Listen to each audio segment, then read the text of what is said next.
Salut à tous, c'est Thibaut. On se retrouve aujourd'hui pour parler d'un jeu enfant. Non, c'est pas celui-là. Je vais vous parler à nouveau de City Blocks et aujourd'hui je vous explique entièrement du début à la fin comment on y joue. C'est parti. C'est donc parti pour la règle de City Blocks, mais pour commencer voyons ce qu'il y a à l'intérieur de la boîte. Bien évidemment vous trouverez des blocs de construction de différentes couleurs, différentes formes et bien sûr de différentes tailles. Il y aura 12 terrains à bâtir, 12 cartes événements et 36 cartes parcelles à réaliser. Passons donc sans plus attendre à la mise en place. Ici nous prendrons l'exemple d'une partie à 3 joueurs. Chacun va recevoir 3 terrains à bâtir, ainsi que 3 cartes parcelles de couleurs différentes. Les couleurs représentent le niveau de construction des bâtiments. Les verts sont les résidences, les jaunes sont les écoles et en marron vous aurez les supermarchés. Chaque joueur reçoit donc ces 3 parcelles. Une fois que chaque joueur a reçu son matériel, chacun va placer devant lui ces 3 bâtiments surmontés de ces 3 parcelles qu'il devra construire dans la partie. Ici je vous présente les règles de base donc de niveau 1. En fin de vidéo nous verrons les variantes de niveau 2 et niveau 3 et voir ce qu'elles apportent au jeu. Un premier joueur est décidé et il commence la partie. Le premier joueur va devoir choisir 3 briques de construction dans la réserve et les poser disponibles pour tout le monde. Dans une partie à 4 joueurs évidemment le premier joueur piochera 4 pièces, comme ça chaque joueur pourra en récupérer une. Dans une partie à 2 joueurs, attention, il y a une petite subtilité, on pioche quand même 4 pièces pour les joueurs. Une fois que le premier joueur a choisi les briques sélectionnées pour ce tour-là, il va commencer le tour en choisissant une qu'il va pouvoir poser sur un de ses terrains à bâtir. Quand un joueur récupère un bloc de construction, il va devoir immédiatement l'intégrer à un de ses terrains à bâtir.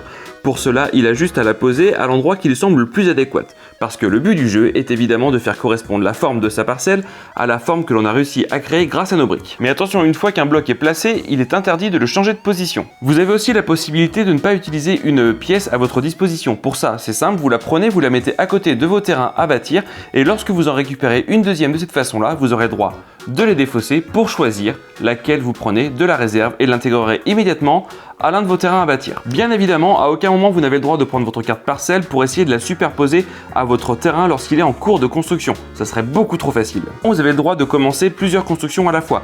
Il n'est donc pas obligatoire de finir une construction avant d'en entamer une seconde. Quand un joueur récupère une pièce et pense qu'il a réussi à recréer sa parcelle, il le signale aux autres joueurs et il va pouvoir vérifier. Quand un joueur pense qu'il a réussi à réaliser son objectif, il va prendre son terrain à bâtir, sa parcelle et venir les superposer. Dans le cas présent, ça fonctionne très bien, il a donc réussi. Par contre, si ça ne fonctionne pas ou que sa carte n'est pas alignée avec son terrain à bâtir, il a raté. En cas d'échec de construction, un joueur doit obligatoirement perdre un de ses blocs de construction et le remettre à la réserve, mais il a en contrepartie le droit de réagencer les blocs restants. Mais qu'est-ce qui se passe quand un joueur réussit à parfaitement valider sa construction? Immédiatement, le joueur va venir prendre la première carte du paquet événement, le lire et le réaliser. Comme tout bon chantier, il y a des aléas, des changements, des imprévus et donc les événements sont là pour pimenter le jeu. Ils peuvent très bien s'appliquer au joueur qui a réalisé sa construction, il peut très bien s'appliquer à un autre joueur ou alors à l'ensemble des joueurs. Quoi qu'il en soit, l'événement doit obligatoirement être réalisé. Par exemple, ici, je viens de tirer la carte Ouragan qui concerne tous les joueurs et qui fait perdre à tous les participants un cube de construction immédiatement. Sont uniquement concernés les terrains qui ne sont pas finis, c'est-à-dire que le joueur qui vient de valider ce bâtiment-là ne peut pas y toucher. Chaque joueur défausse donc un de ces blocs de construction au choix et le remet dans la réserve. Et les tours vont s'enchaîner ainsi de suite, les bâtiments vont être construits, il va y avoir des écoles dans la ville, des centres commerciaux,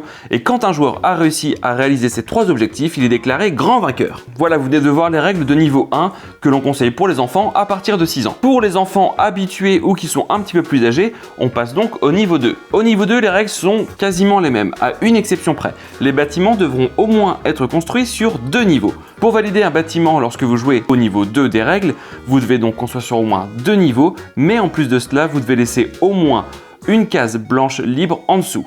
Je vous explique. Ici, je pense avoir fini mon bâtiment. Vérifions tout de suite. En effet, ça s'imbrique parfaitement, et en plus de cela...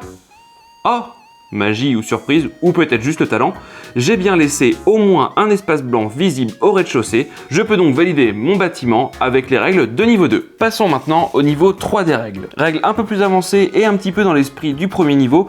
Ici, il faut qu'on soit sur au moins 2 niveaux, encore une fois, mais avec une plus grosse subtilité. Maintenant, le nombre de cases blanches visibles à la fin de la construction dépendra du niveau de construction. Je vous rappelle, vert niveau 1, jaune niveau 2, marron niveau 3. Pour faire simple, à la fin d'une construction de niveau 1, lorsque vous allez poser votre parcelle sur votre terrain, il faudra évidemment que ça s'emboîte parfaitement et qu'il y ait une seule case blanche visible au rez-de-chaussée. Et oui, parce que c'est un niveau 1. Pour un niveau 2, vous l'avez compris, c'est la même chose, sauf que cette fois, on doit avoir strictement 2 cases blanches visibles au rez-de-chaussée. Et comme vous êtes plutôt malin, pour le niveau 3, vous avez saisi la subtilité, il doit avoir exactement 3 espaces blancs visibles. Si ce n'est pas réussi au moment de superposer, les malus expliqués précédemment s'appliquent. Il est aussi possible de varier la difficulté du jeu. Je vous rappelle que sur une partie classique, vous recevez 3 terrains et une parcelle de chaque niveau.